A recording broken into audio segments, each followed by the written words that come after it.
Olá, olá, olá. Que Deus abençoe o seu dia, que seja um ótimo dia, que realmente tudo transcorra bem no seu dia. Deus te abençoe muito, com paz, alegria, saúde e contentamento, em nome do Senhor Jesus Cristo. Estou aqui olhando para o texto de João, capítulo 1, do verso 1 ao 5.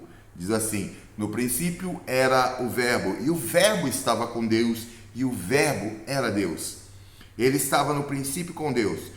Todas as coisas foram feitas por intermédio dele, e sem ele, nada do que foi feito se fez. A vida estava nele, e a vida era a luz dos homens.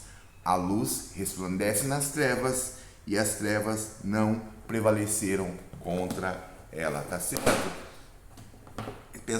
Eu quero pensar um pouco aqui a respeito do maravilhamento deste ato aqui, da profundidade, do tamanho, da glória que se manifesta aqui no Filho de Deus ter vindo à Terra. O Verbo de Deus, a palavra poderosa de Deus, a promessa de Deus, a palavra criadora de Deus, essa palavra, este verbo, esta ação de Deus veio ao mundo, que é Jesus, tá certo? Com a finalidade. Então, eu estou olhando aqui o livro do Dr. Martyn Lloyd-Jones, Nascido de Deus. Não estou fazendo propaganda do livro, mas eu preciso, porque é exatamente disso que ele está falando. Ele trata nos primeiros minutos aqui, é o segundo capítulo do livro, segunda ministração, ministrações do capítulo 1 de João, aqui, Dr. Martyn Lloyd-Jones. E ele começa a falar dessa questão de maravilhamento com essa coisa, porque nós não temos mais, nós parece que perdemos, nós não temos mais esse senso de maravilha com o que Deus fez, como tinham, parece, as pessoas do primeiro século, como elas encaravam ou elas viam este ato de Deus, ao ponto de alguns deles deixar, aqui eu estou acrescentando, é claro, estou já pensando a coisa, a ponto de algumas pessoas até abdicarem da vida por essa verdade. Mas isso hoje parece que se tornou um lugar comum. Nós não parecemos mais estarmos maravilhados, eu digo aqui como povo de Deus, não parece que a gente se maravilha com isso. Não parece que isso cria uma expectativa no nosso coração, não nos dá alegria. Parece que não é o suficiente. E aí, como eu sempre tenho falado aqui, é só você olhar na televisão as grandes igrejas aí, chamadas evangélicas, o alvo delas. É só você ouvir o que eles estão pregando. Jesus aparece muito que raramente na conversa, muito que raramente, e apenas para apoiar aquilo que está sendo dito, ou dar autoridade àquilo que está sendo dito, tá certo? Não é apresentado a pessoa de Jesus como sendo o bem maior de Deus, que nos é entregue de uma forma absurda, que é a morte na cruz. A crucificação de Cristo é o ato mais absurdo que a humanidade poderia cometer, tá certo? Então entenda isso, e isso parece não estar alegrando o nosso coração, isso não parece estar fazendo sentido na vida do cristão do hoje em dia, tá? Eu não quero nem pensar o porquê ainda, mas eu quero só levantar essa questão, eu quero só pensar com você essa questão. E ele diz assim, olha, então a pergunta é, por que não nos regozijamos? Eu sugeri que o primeiro motivo, e obviamente este é o ponto em primeiro lugar pelo apóstolo João, no livro aqui no Evangelho de João, né? É não compreendermos a verdade concernente ao nosso Senhor e Salvador. Nós aceitamos essa verdade, dizemos que cremos nela, mas não nos damos conta do que esta gloriosa verdade é exatamente. Por exemplo, quantos de nós podemos dizer com toda a sinceridade de coração e com base na nossa experiência nesse momento que nos sentimos como o apóstolo Paulo, que quando estava meditando nessa verdade, exclamou, e nós então exclamamos, grande é o mistério da piedade. Aquele que se manifestou em carne, foi justificado em espírito, visto dos anjos, pregado em carne, pregado aos gentios, crido no mundo e recebido acima na glória. 1 Timóteo 3,16. Ora, essa era a típica reação do apóstolo Paulo, como também de muitos de nós que lemos sobre isso no Novo Testamento.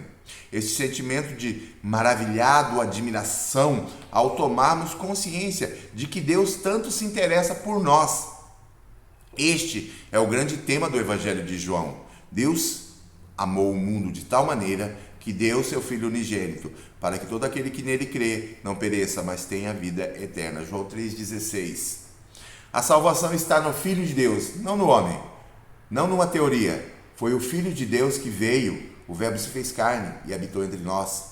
Precisamos recapturar aquele encanto, precisamos sentir acerca da maravilha do Evangelho, o que os escritores da Bíblia e o que o povo de Deus sentia através dos séculos. Verifiquem o número de hinos dedicados à pessoa de nosso Senhor, a seu louvor e a cantar a sua glória. Em conformidade com o ensino de João, este é o primeiro grande e essencial fundamento. Não necessitamos de algum tratamento psicológico para nos sentirmos felizes. Nossa necessidade é de doutrina.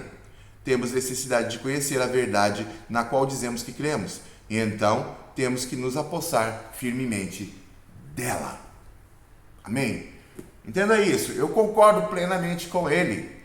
A impressão que eu tenho, e é uma coisa que eu digo enfaticamente, é que o cristianismo ralo que estamos vivendo hoje é simplesmente porque não está focado em Cristo.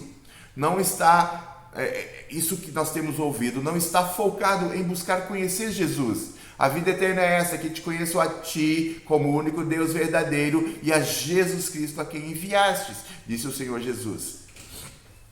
Então entenda isso. A vida eterna é conhecer Jesus, é conhecer a Deus, é conhecer a palavra de Deus, porque é a palavra de Deus que nos mostra, ou o Espírito Santo iluminando os nossos olhos com a palavra de Deus, nós vamos tendo uma visão mais clara de Deus. E é assim que nós vamos ter uma visão clara de Cristo. Mas olha só, pela importância que se dá na leitura bíblica, nos cultos de doutrina, de ensino, nas escolas bíblicas dominicais, nos cultos de oração, já dá para ver que nós temos um problema horrível. Muita gente se filiou à igreja, muita gente se filiou ao pregador, ao pastor, ao líder, muita gente se filiou até à igreja mesmo, porque gosta dali, a música é boa, agradável, as pessoas dali são legais, são educadas com ele, então se acostumou com aquilo.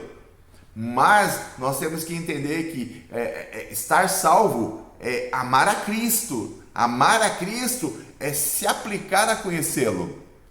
Buscar conhecê-lo cada dia mais, buscar entender quem ele é, não apenas o que ele fez, entender quem é essa pessoa maravilhosa. E o texto de João aqui abre para nós fazendo a afirmação da divindade de Cristo. Sem ele,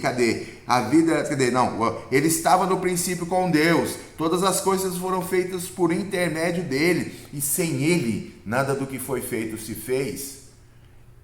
No princípio era o Verbo, e o Verbo estava com Deus, e o Verbo era Deus. Esse Jesus que é Deus, é o Jesus que é crucificado, é o Jesus que morre na cruz, é o Jesus que sofre um absurdo, sofre tapas no rosto, na face, cusparadas no rosto, sofre eu já esqueci o nome, sempre esqueço o nome desse negócio, que é colocado na sua cabeça, aqueles espinhos ali afincados, porque eles colocam na cabeça e batem aquilo.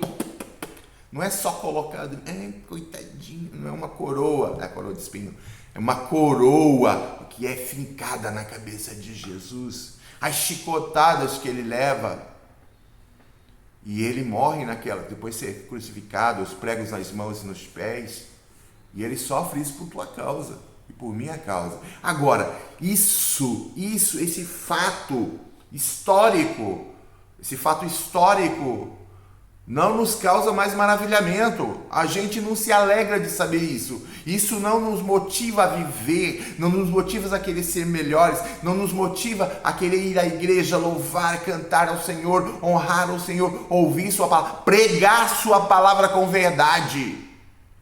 Isso não está fazendo mudança na nossa vida, na vida da igreja, na sociedade. Maravilhar-se com Cristo é um desafio nosso, é uma necessidade nossa. Aquele que foi salvo, aquele que nasceu de novo, eu creio, ele tem como alvo o Senhor Jesus Cristo. Haja visto Paulo, haja visto os outros apóstolos, haja visto João, que é preso em Patmos, depois de acordo com a tradição, tentam pururucar ele, né? Jogam no óleo quente. Entenda, irmãos. Paulo e Silas na cadeia lá apanharam e estavam cantando louvores à noite para Deus, porque eles estavam alegres e contentes porque sofreram em nome de Jesus Cristo. Olha nós hoje. Hoje só prosperidade, prosperidade, prosperidade. É a boca do capeta falando no meio evangélico e todo mundo aplaudindo. Ah, não, eu estou sem paciência com isso. Mas entenda, Deus te ama e esse amor se transforma, se mostra, melhor dizendo, se mostra em Cristo Jesus. Esse Cristo que é bom, que faz o bem, que cura, liberta, ressuscita mortos, expulsa demônios. Esse Cristo bonzinho que ajudou tantas pessoas, é Ele que é crucificado na cruz. Mas não é porque Ele errou, é porque você e eu erramos. Agora, se isso não desperta um grau de importância, um grau de amor por esse Jesus, medo do inferno não vai fazer você para o céu. Nem eu, nem ninguém. O Cristo que morre na cruz, Ele morre porque eu mereço o inferno. Pense nisso. Pense nisso. Pense muito nisso. E Deus te abençoe.